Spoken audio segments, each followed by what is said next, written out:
are in listen-only mode. Welcome, everyone. This is Drayton Boylston, and you are here at the Coaching Crucible, right where you should be today. Gary and I are excited to have you here. Gary, you want to say hi to everybody? Yeah, hi, everybody. Great to have you on the call. Thanks for being here with us today. Yeah, we appreciate it, and Gary and I were just chatting about some of the things that we're going to cover today, and one of the most important things, folks, is to make sure that we entertain any and all questions that you have. So you've got the console there, pose the questions. What we do is when I'm speaking, Gary will look at the questions. When Gary's speaking, I'll look at the questions, and we'll make sure that we get these handled. We have some great questions last go around, and we're excited to address anything that you guys want. So as people get in, get settled, get a cup of coffee, some hot tea, depending on where you are. If you're in the northeast part of the United States, you're probably outside shoveling at this point. But if you're here, we welcome you. And for those of you who are listening after the fact, too, know that you are welcome as well. We have a lot of people that can't attend live, as you can imagine, given everybody's schedules. So we give everybody the recordings afterwards, and you go and you can make comments. We highly encourage that as well. Gary and I have both been active on the comment side of things. So we're here to be of service. And any topic that you want covered, we're happy to get into it. As Gary and I have committed to do, we are the lightning rods for the industry, and we'll catch any bolt of lightning that you might have out there. So we're happy to do that. And one of the things that we would like to do today, and we started touching on this last month, is to talk about the various ways you can make money as a coach. We know that this is such a big, hot topic for people because you're called to do this work because you've got a servant's heart. And that is so commendable. And we know also because of that and because of these attributes that we possess as coaches, and we feel it in our souls, a lot of times we might not be so good on the money side of things. And I'm hearing some heads nodding at the point of, okay, so when we're called to be servants, to do this thing called coaching, a lot of times people feel that it's almost, and I've heard this from so many coaches around the world, it's almost an apologetic approach to charging and creating products and doing all of these things that will lead to successful business.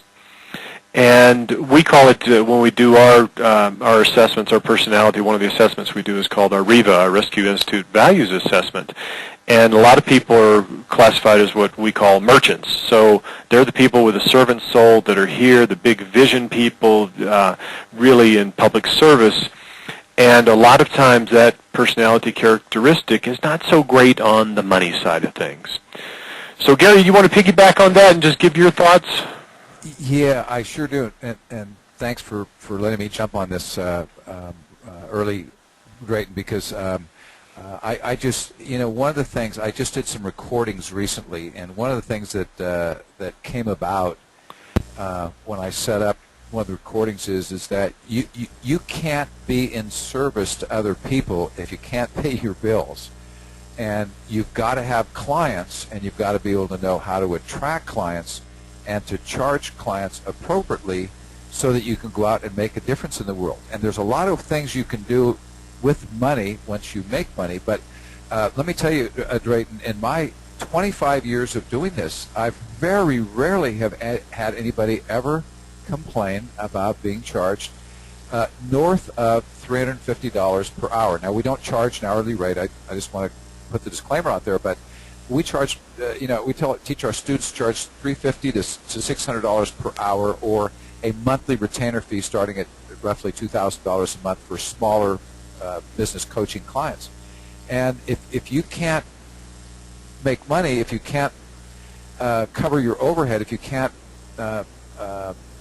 be comfortable charging those fees, then you're not going to do well, and there's going to be a lot of resentment and pain and frustration in your coaching practice. So please do not, you could be philanthropic and charge as much as you want. And Drayton, I've got to say, I've got to be a little careful how I say that. I have I have a couple of clients right now that are paying me north of $1,500 an hour, and that's not for everybody. It's a specific coaching relationship. They're learning very detailed and very specific processes from me, but they are happy to pay it because they want to get the value out of the relationship between them and I, and that's just what the fee ends up being in this particular case. And I'm not greedy. I'm not doing it because I'm money hungry. It's just validates the quality of the information and the coaching that they're getting, and these people want to be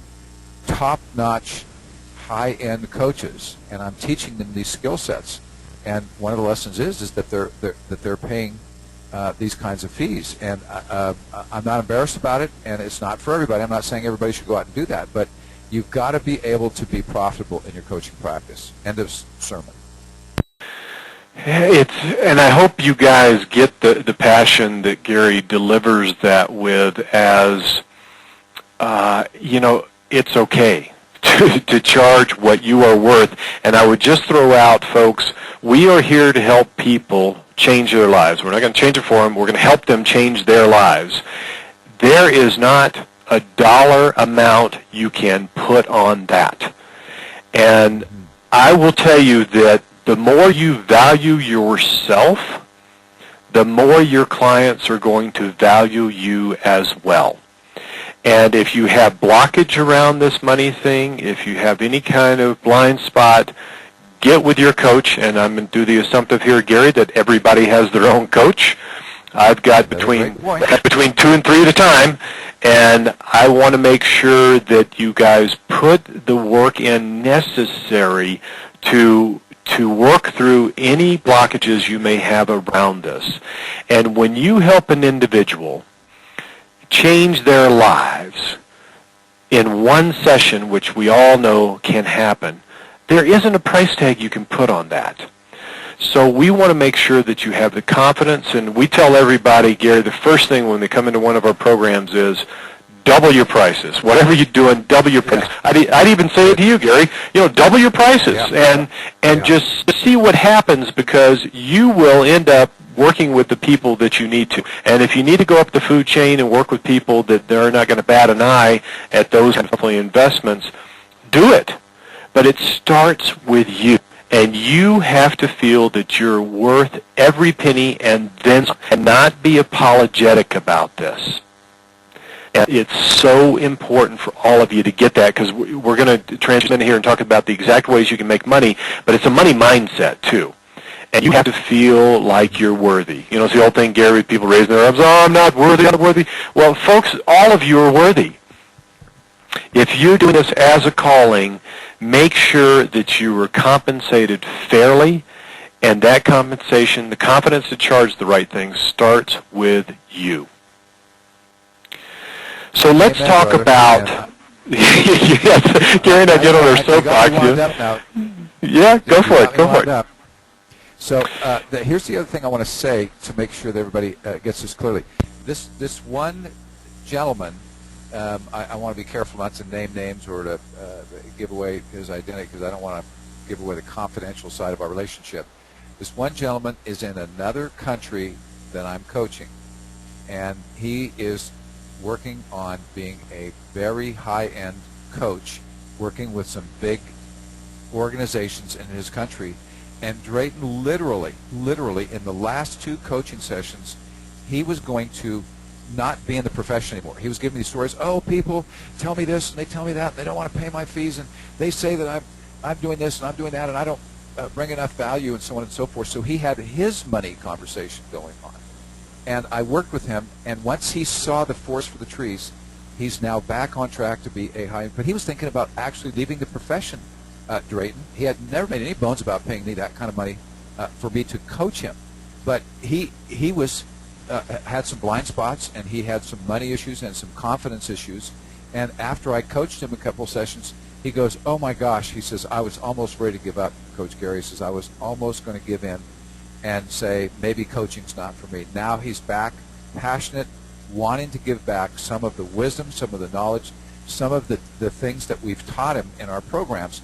back to his clients now. He's back on track. But he was ready to give up. And that's what a good coach can do for somebody who is struggling emotionally with their own issues around time and money and self-worth and confidence in these kinds of things. So to say I'm passionate about this, great, and I'm putting the muzzle on now. I'll let you lead us back on track. Well, we took a commitment to never put muzzles on.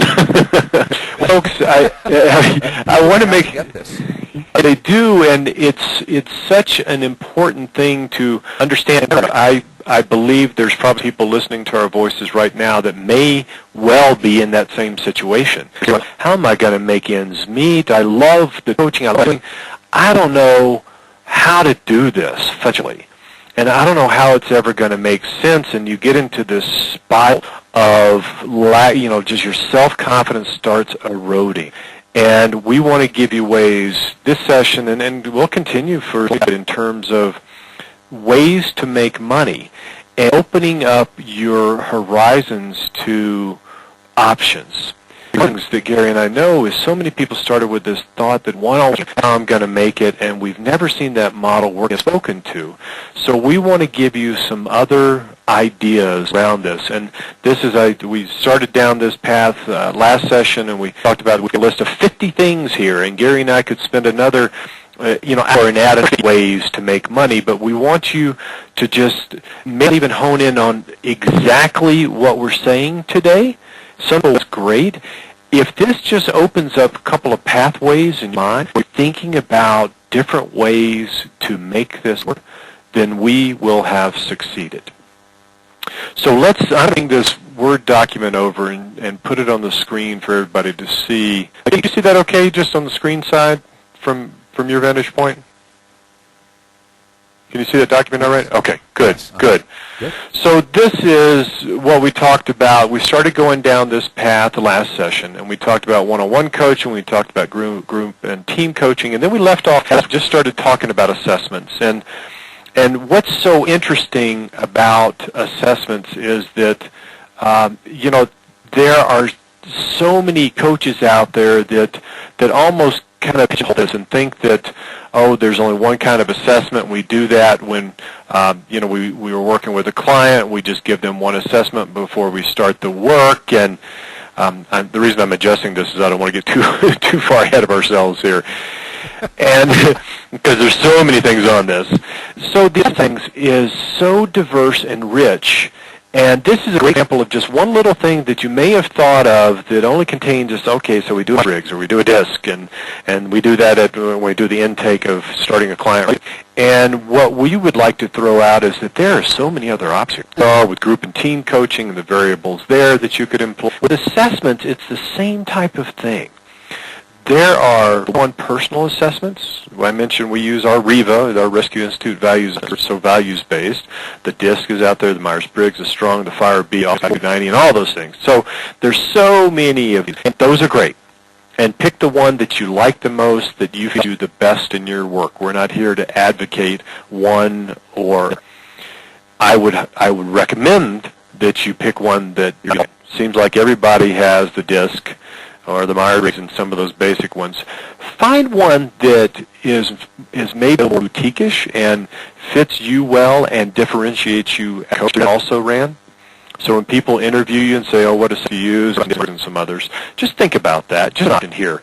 We would like to encourage you to be thought leaders, and it starts with things like this. So the assessment piece you can bring in so many other things. We can do the personal assessments. We can use a 360-degree assessment for every client that we have. We also use that with teams. So it's not just for the individual, but you broaden your pieces, and you're going to hear me speak a lot to that today, having a full array in your suite of services that you offer. 360-degree assessments, a lot of people think of just, the one-on-one we can do in a 360 for that. We also like to encourage, that's great, and take it to teams. Take it to entire organizations. And 60s where they're self-reinforced, there's overlap and ways to then morph into facilitation, some things we'll be talking about in a couple of minutes here.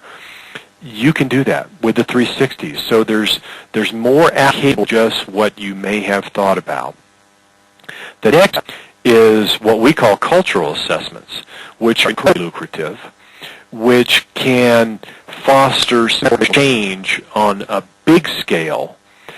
And you're getting into this territory where you're elevating your from one-on-one coaching to helping an entire monumental shift. And Gary, I find coaches get these blinders on and they just think about the one-on-one coaching, and what the seed plant with all of you is that you have to blow it up.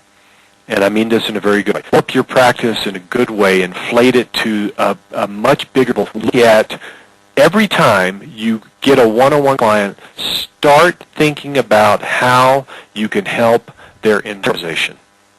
Not just that one person, but hover above, go to 30,000 feet, and think about the ways that you can help the entire organization.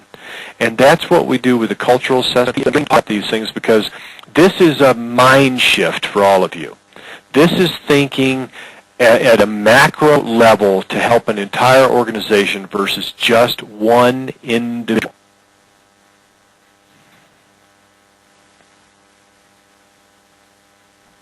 So Gary, what are your thoughts on the whole assessment piece? Well, I think you covered it pretty well, Drayton. I don't think you left anything out. I just want to say, I just want to reiterate what you're saying about thinking out of the box and not having it be just one way, or think about coaching and how you approach clients in just one way. And of course, we do teach our students, Drayton, to work with the entire organization and cover, beginning with the senior people in the organization, start at the top and work your way down, and one way or another impact everybody in the organization. But certainly profiles and assessments are a great tool, another great profit center for the coaches, and another great tool for them to endear themselves to their clients, because the clients need this kind of tool and they don't understand it. And if you can do a little bit of homework, a little bit of background, a little bit of studying up so that you understand profiles and assessments, and as Drayton says, pick your flavor, whichever one you feel is the brand that you like, understand and learn that and bring that to your client. You're doing them a tremendous service. And again, it's you know, we're here to make a difference for our clients, and you're making a difference by using these profiles and assessments, which, unless you insist upon them, in some cases, they're not going to use them. They've heard rumors that they don't work, and how does a computer generate a report on somebody's personality, et cetera, but they're very, very powerful when they're used appropriately. So good job on that topic.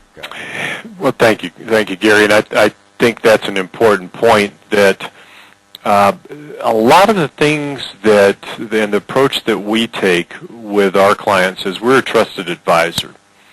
And therefore, we're going to come across as being prescriptive from time to time and say, we fully believe that you need to do this. And we will tell them up front, certainly we ask a lot of questions as we do our work, but when it comes to recommendations and being that trusted advisor, we will step up with our clients and say, okay, we need to do a 360 now, not just for you, but for your entire team. And given what we have uncovered in the last few months of our work, we really feel that a cultural assessment is warranted and can help the organization in a very big way.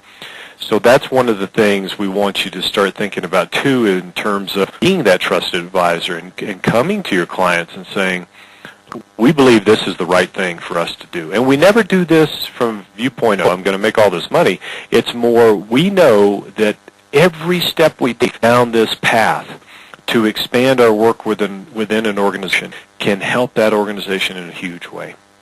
And we want you to get the confidence where you feel like and know, it's more than a feeling, it's a knowing that you do this type of work. So think about assessments. Think about the various things that you can bring, investigate other things. Assessment, there's just so many out there, but spend some time and include these in your suite of services. So number 4, and I know we got a note from someone about the cannot see the full slide. I've kept this contracted here to be focused just on what we're dealing with, what we're speaking to right now. So that's why it's not in full slide format in particular. So referrals to other experts, and this is where we want you to, we call it getting the can opener to your brain and think about these things from a different perspective. Okay, referrals to other experts. I'm building my suite of services, and I don't do work on the sales side of things. I don't do work in the hiring process. I don't, and I'm just saying this, from your standpoint, this might be things you don't possess, skills. So think about all these different things that you may know yourself that you could refer to others.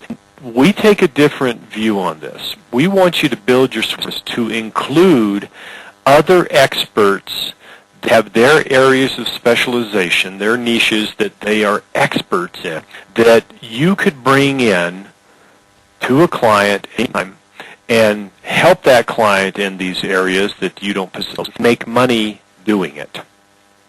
And this is look to area that a lot of people say, I don't do that work, and they may wait and expect kind of quid pro quo. You get a referral back. That's great. That's one approach.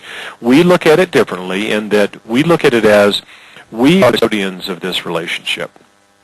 And as such, we have a trusted advisor role going that our clients are going to come to us saying, hey, do you know somebody that does this or this? And since we're in that position, we should have at the ready these other folks that we can bring into different things. We have a number of things ourselves in our organizations, and we also bring in others where we have issues we do not cover. For instance, I always ask like team building exercises. I've got a great guy I've known for 20 years who does it well, and we decided to have him as just part of the organization do those things. There could be other areas that you don't possess. Vet these people. Make sure you're comfortable having them as part of your team. And the way the model works, Gary, that we use is that we will bring something. We'll pay that individual, and we usually have between what we charge the client and what that person is.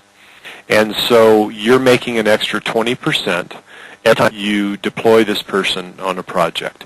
They love it because they have zero. You're bringing them into a transaction, an engagement, and you're handling the billing and all of those things. The client loves it because they've got a relationship payable system. It's easy for them. They don't have to set up another contractor. And everybody wins. Not only that, but the people that you bring in as experts, there's going to be reciprocity. They're going to bring on some of their projects in a similar fashion, and you've just shown them how they can. So, Gary, I love this in terms of kind of a passive way. You've got a colleague of yours doing work at your client's space while you're sitting there reading the newspaper.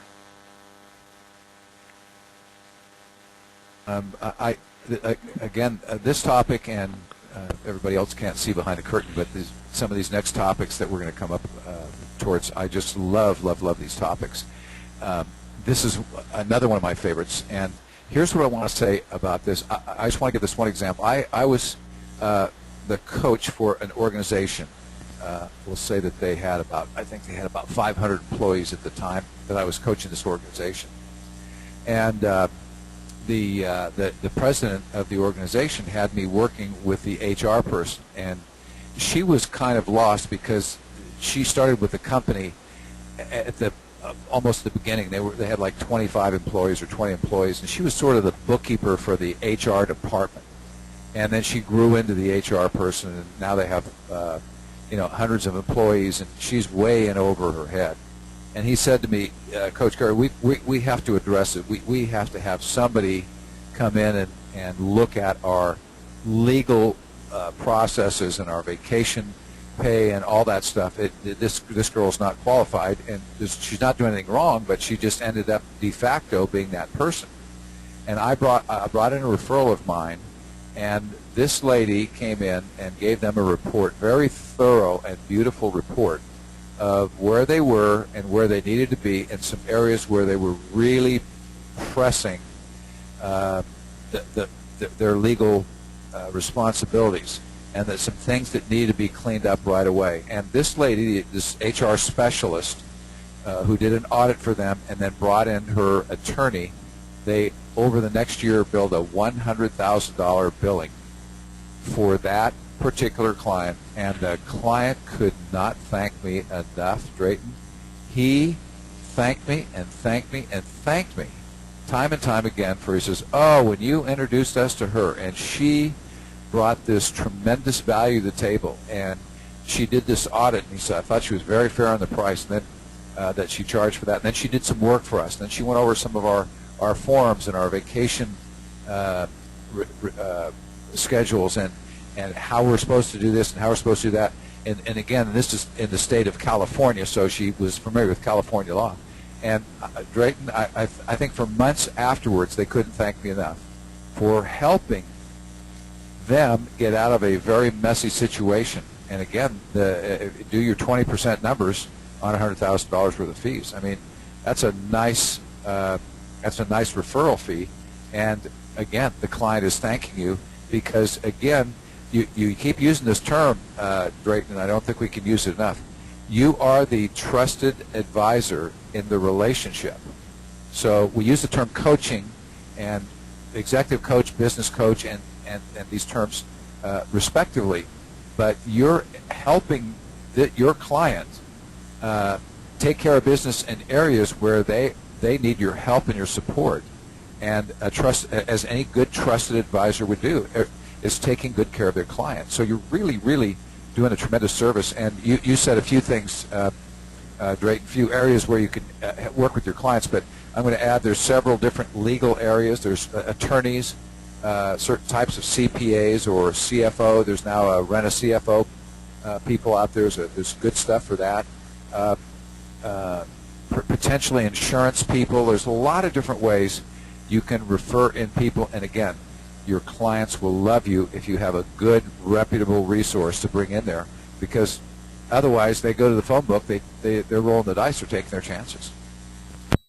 And that's a huge part of this. Think of the work that client would have to undertake in order to vet someone.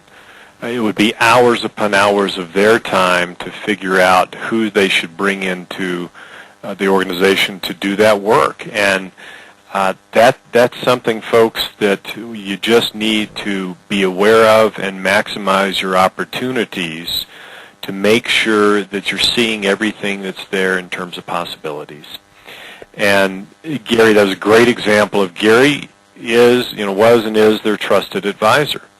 So that's the first phone call they make. Gary, do you know anyone that does this? And you're leaving money on the table if you're not having these conversations with your clients, and let them know on a just a very full disclosure basis that you have these other resources, because a lot of times you may have these and the client knows it because you don't bring it up. Be the trusted advisor and see what their needs are. Be doing a continual needs analysis on behalf of the client. Boy, it looks like you're having issues over in this area. Have you thought about this? And that's what a trusted advisor does. So referrals to other experts, there's so many opportunities around this. What's at the top of the document here, suite of services. We want to make sure that you build your suite of services. That's the important piece of this. Build your suite of services, and so many more income opportunities. This next one, folks, is one that I talk to coaches so many times, and they have a blind spot around this for some reason. And one of the most lucrative and fun income opportunities that is available to you right now. And what's important about this is that in order to be a good facilitator, you have to be a good coach. So there's setting expectations at the start of meetings, on task, having a good sense of what accountability and what the needs are around that, and facilitate. Companies spend a ton of money bringing for board meetings, for retreats, for any kind of project that they're working on, stuck and they need some help getting them to move forward. There are so many opportunities around this, and the cool things about this is they're usually done at resorts. I just went to Phoenix, and right before that I did one in San Diego at these beautiful resorts. They pay you handsomely for these, because remember, the organization bring in 5 to 15, 20 of their top people to a resort where they're paying a lot of money. They're spending, multiples of tens of thousands of dollars for these meetings. So to pay you $10, $12, $15,000 left days of work, they don't bat an eye.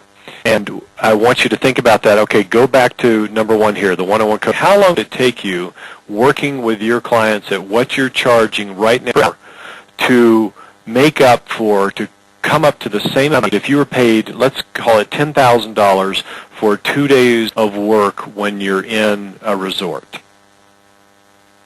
Think that.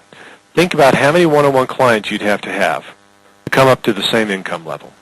And the cool thing is, one of the other cool things, if you start doing this within an organization, one meeting that they're doing, and you help them. Oh, gosh, we need help over here. They've got an off-site that's happening, a retreat, and gosh, we're going to need help with that. Can you do 4 sessions? So thinking about using your coaching skills in different ways that you let the client know, in addition to this one-on-one work that we're doing, I can also do this, and I do it very well as a chat with them. Powerful takeaways and outcomes from these meetings when I facilitate them, and you'll start building this reputation first inside the organization, and then external within their group. To give you an example, Gary, I just got an email over the weekend from a CEO company I've been working with for a long, long time. They were just acquired by a big public company. He said, I was just talking to the CEO of this $2 billion company, and they don't use anybody to facilitate their retreats. And he said, just pick up the phone and call Drayton. He'll help you out, and here's what's going to happen. And that's what you will find will happen. You'll start the team come in and start from scratch, and then the walkaways when they finish those meetings is so powerful. And it doesn't take any unique skills. If you are a good coach, which we know you are, you can do this work. So, Gary, what's your experience doing the facilitations, the retreats, things like that? Same as yours. Love doing them. They're so fun to do this. And again, you're helping your client pick you up on is if you're the coach for this organization and you're helping them facilitate the meetings, or if it goes the other way around, you're helping them facilitate a retreat or a meeting or facilitate something that's very important for them where they're bringing people in from around the country or from their area to meet, and you're facilitating the meetings. If you're their coach, you have some insights. You have understandings of the nature of how they do business. You have worked with their organization, and you have a background, a very important background. But here is the key, ladies and gentlemen. Please get this. You are not them, so they're going to do the meeting a certain way without you, but you standing aside as the coach, bringing in that objectivity, that outside influence, you'll pick up little nuggets that you'll say, well, how come you didn't bring up this? Or shouldn't we be talking about that? Or sometimes you get a CEO or a senior executive who will run on all day and they forget about breaks and lunch and giving people time to think about some of the things. Or you can help them by writing some of the things on the board for them and facilitate as you're writing some of the stuff out for them, saying, I think we should write it this way. I'd like to help. I'd like to think that here's another way that we could do this. Drayton and I have not done one of these meetings, not one in 25 years, where somebody didn't kind of just turn their head and say, could you say that again? That was really something. And Drayton, one of my favorite sayings is I always say, I'm not that bright of a guy. It's not like we're leaning on, Coach Gary, the MBA or this PhD, or I don't have any of those credentials background. But what I do have is the ability to listen. And this is really simple, Drayton, but it's so crucial for them. Listen for what's not being said. sometimes there's an elephant in the room, or there's a conversation that somebody is afraid to bring up. Might not even be an uncomfortable one, but they're afraid to bring it up, and you raise your hand, and you say, shouldn't we be talking about this, or should we be covering that, et cetera, and you take care of that for them so that you're covering the elephant in the room, or you're taking care of the conversation that somebody either overlooked or forgot or didn't take advantage of. So it's, again, so much fun, Drayton. I have so much fun, and I love getting paid for that. And you're right.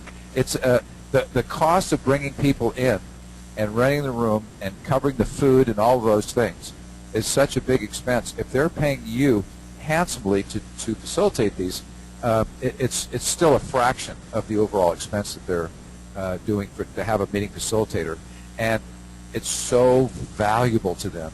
It's really, really powerful. Yeah, that's made some great points there, and 2 points in particular I want to jump on to magnify with everyone. And the first is, Gary, when you said, I had a chuckle when you said you get a senior executive that rambles on. That's what they're used to. Yeah. That's what they're used to. So their current mode of operating, their cultural behaviors are such that they defer to the alpha in the room. And what happens is that person just railroads the whole event, and it's all about them and their agenda, and it causes such resentment with the other team members there. And what we do is make this a very democratic process. The first thing that I do before we even get to doing the actual retreat is I meet with the senior people and say, check your title at the door. Not one person has a title when we walk into those meeting rooms.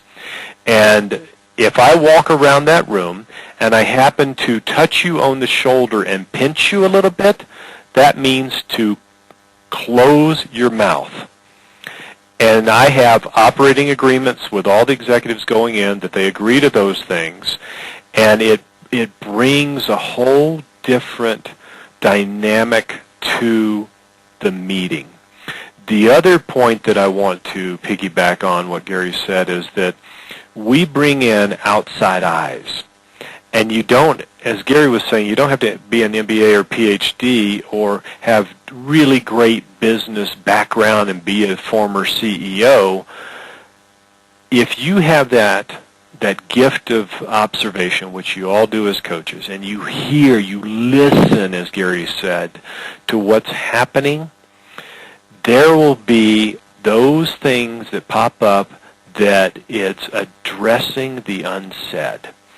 And just going back to that, one of the meetings that we had recently down in Phoenix, it was clear that there were some tough questions not being asked. And I had them break into groups of 3. We had 12 gentlemen there. They broke into groups of 3, and I said, okay, in every group I want you to come up with the toughest questions that are not being asked right now. What areas are not being addressed? What questions are not being answered? And everybody came back, and once somebody stepped up and said, this is what we came up with, so it takes it off of one person and puts it on that group of 3, right? And just diversify, or just spreads out that, feeling. And once that one tough question got out there on the table, it was like a floodgate opened. And folks, that is simply good coaching, and you should be paid handsomely for that. And organizations, every organization needs this, from small mom-and-pop organization to Fortune 100 companies. They all need it. And I will tell you, when I was an officer in a Fortune 100 company, we'd bring in facilitators for not every single meeting, but the vast majority of them that were important, because we knew enough at that point. We had enough awareness that we knew we couldn't do these things ourselves. So they do need outside experts. Be aware of that and be open to it. Put it on your web page, your suite of services again, your offering. Let people know that you do these things. So, Gary, we've got time for a few more here. The next one is just what we've really talked about, the whole retreat thing. So facilitation can be on-site at their office. We like to get people out of the office, and again, as trusted advisor, you need to give these recommendations. Get them out of the office and focused on not oh my goodness, my BlackBerry, my iPhone's going crazy, or my assistant's going to come in and interrupt me. We put a firewall around these meetings and make sure they can focus, because that's one of the gifts you can bring to them as well.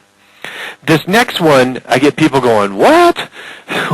Well, you can be, depending on your personality type, if you enjoy this, you can be the MC. So for their company meetings, for any kind of, it could be they want you to do it at a retreat. They have an awards banquet. Most companies do this. They have an annual retreat and they bring all the top players there and they give out awards. You could be that MC.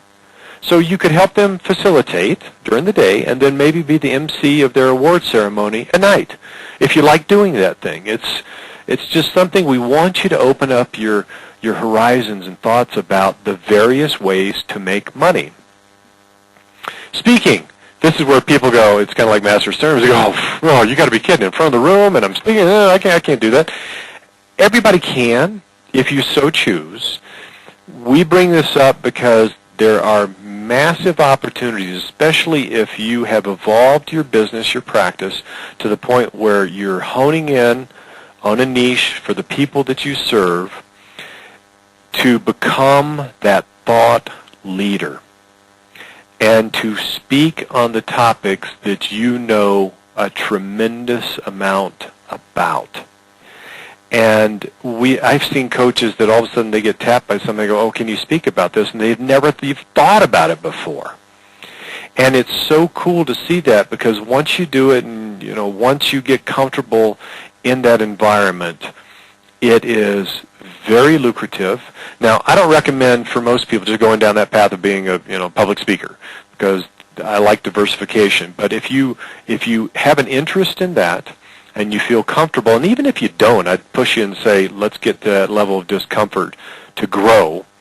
It is an opportunity for you to go and be a thought leader and to speak your wisdom and get paid for it, and create so many other opportunities. When you're that expert up on that podium and people go, oh man, I need them to do all these other things we've just been talking about. So Gary, what's your experience just on the speaking side of things, and what's happened when you've been asked to speak, and how do you handle that? I have a lot to say about it, so I've got to be succinct here. First of all, I love the point that you keep bringing up, is about being the thought leader or the trusted advisor on a particular topic. So let's just say, for the sake of a conversation, that somebody is an executive coach or a business coach and they have several years of experience in the insurance industry or in a certain industry where they have a topic that they really, really know inside and out, and they can put together a presentation, a speech on that particular topic, and they know they can present themselves as an expert. What a wonderful way to get exposure to a group of people that see you, and of course you want them to introduce you in your bio as a senior coach and trusted advisor.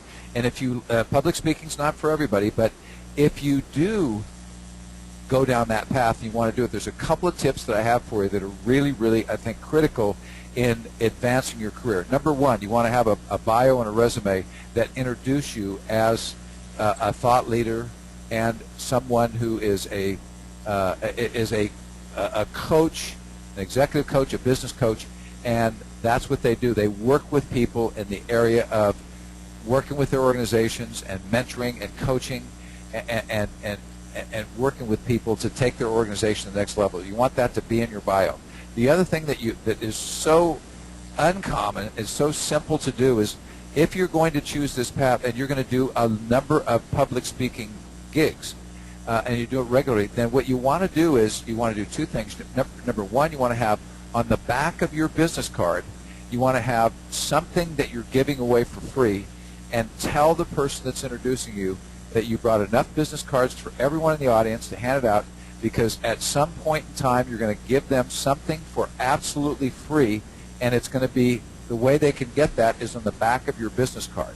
And the simplest thing to do is to create a free report or a free recording about a particular topic. Again, you want to, all the coaches that I work with, pick a topic to speak on, pick a kind of coaching that you are passionate about, something that you love to do, and give somebody a free recording or a free report. We actually give away at businesscoach.com all the time a $300 product, which is 20-something pages of material and 3 one-hour recordings that I did personally, Drayton. And we give it to people in exchange for their email address, and that's how you build your database up. That's how you find people, because not everybody is a yes for coaching today.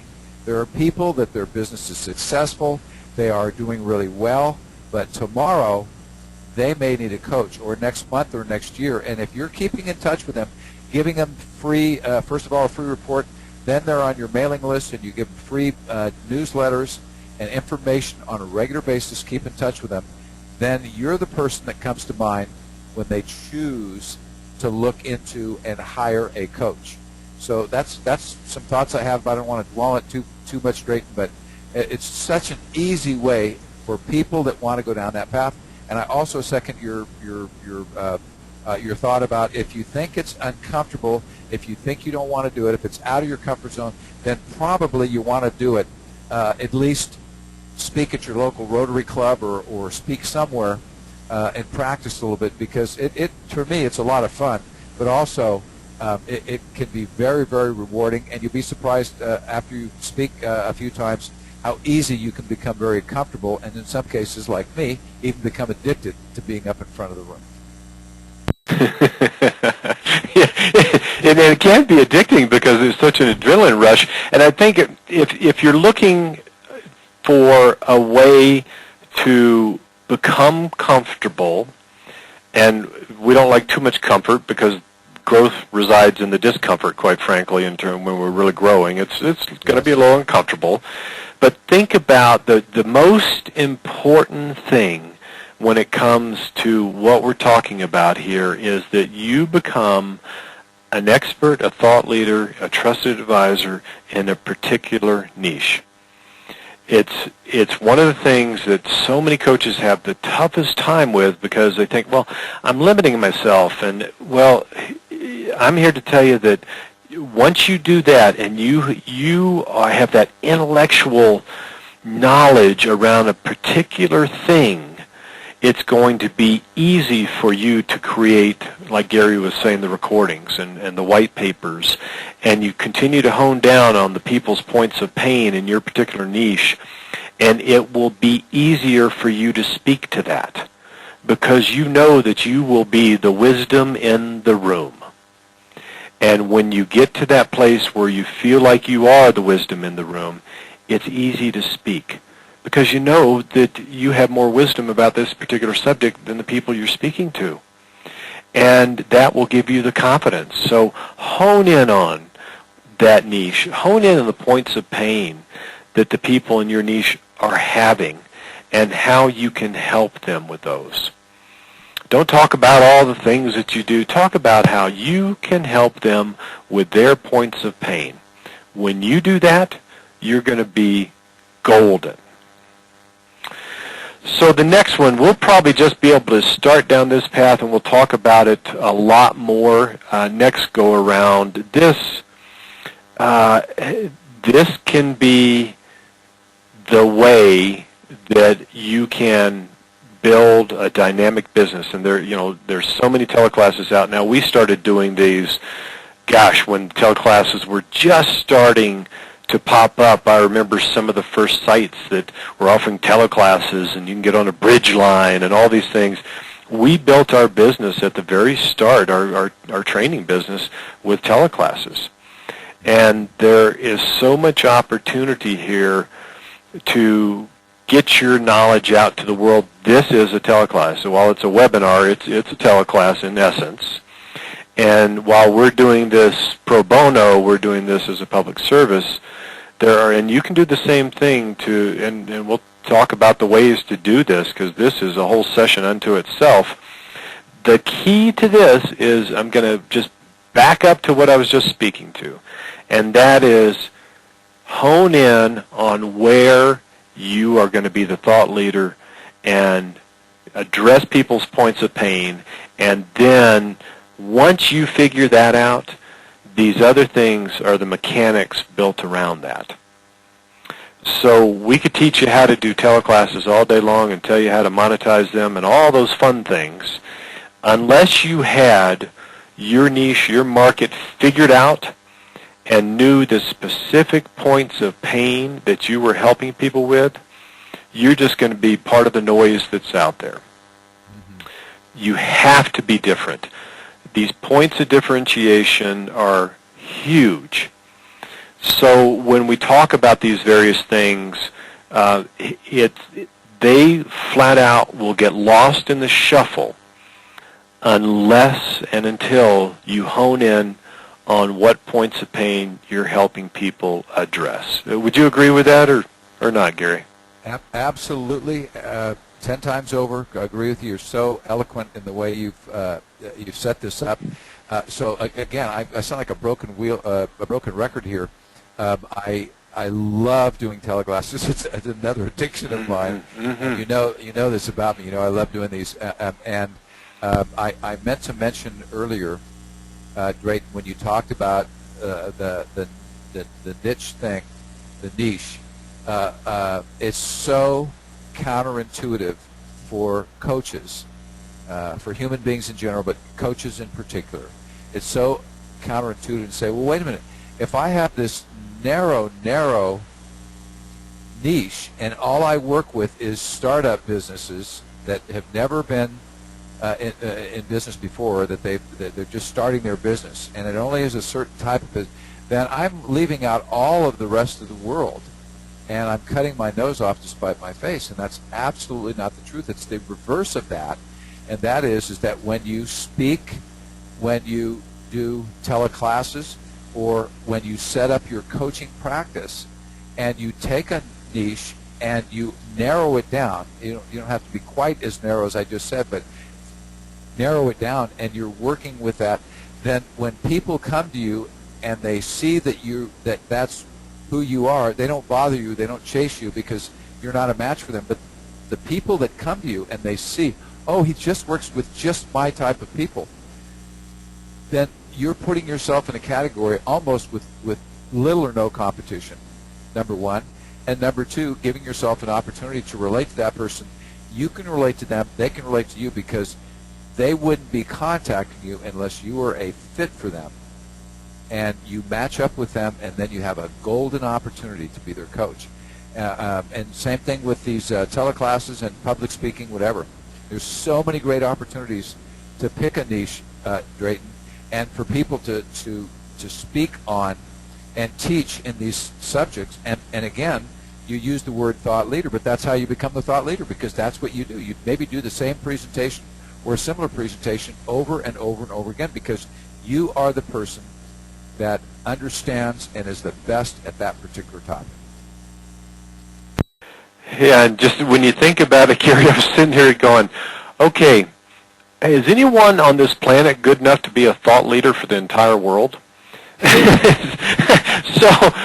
So when you're thinking at that context, I mean, even our political leaders, they might be a thought leader in a certain, for their party, or about a certain subject, or for, their state or district.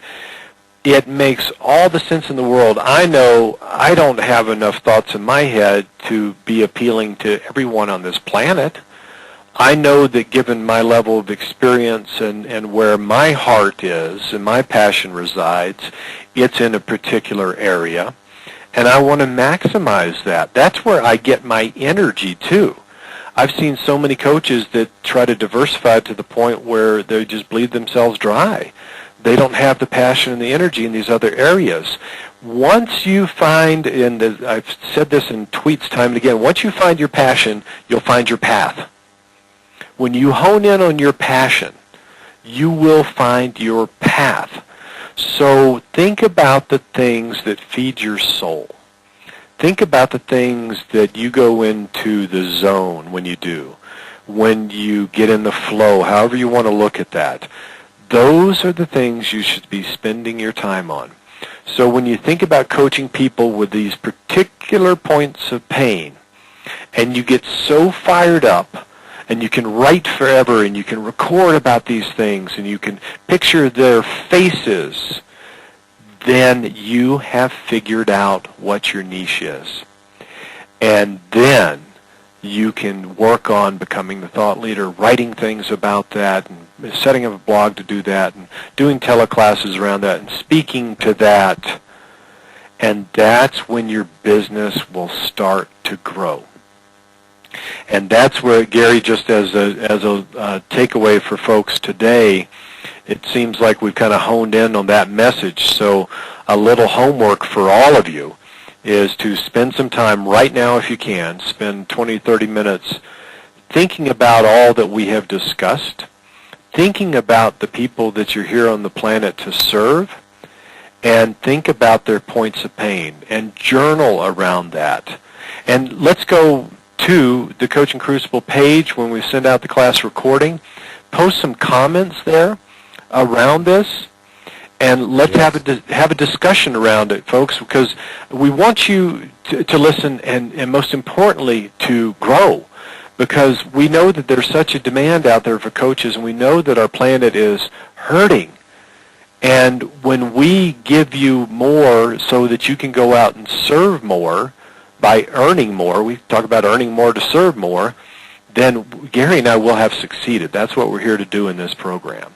So let's spend some time, support each other, get to the page that we send you the link to, and let's have the conversation. So Gary, any final words? Yeah, final words, tell a friend. Let's get some people. We want to get different people with different questions. We want to help and touch as many coaches and potential coaches as possible. So tell a friend, send an email out, say that you liked the call and or you didn't like the call or whatever, and let's get the word out so that we can load these calls up with lots of people, and we'll get lots of questions and feedback and dialogue going about the industry, and help as many of you as we can. Yeah, absolutely, and know that that's what we're here to do. So if you have any questions, other topics, we're just on number 9, starting 9 now out of 50. And if you have some in particular that you want to see bubble up to the top, just let us know. We're happy to do so. So until we get together next month, know that we're here to be of service, and just go out and serve lots of people, and spend some time journaling. So with that, everybody, Godspeed, and have just many blessings to all of you until we meet again. Take good care. Bye, everybody.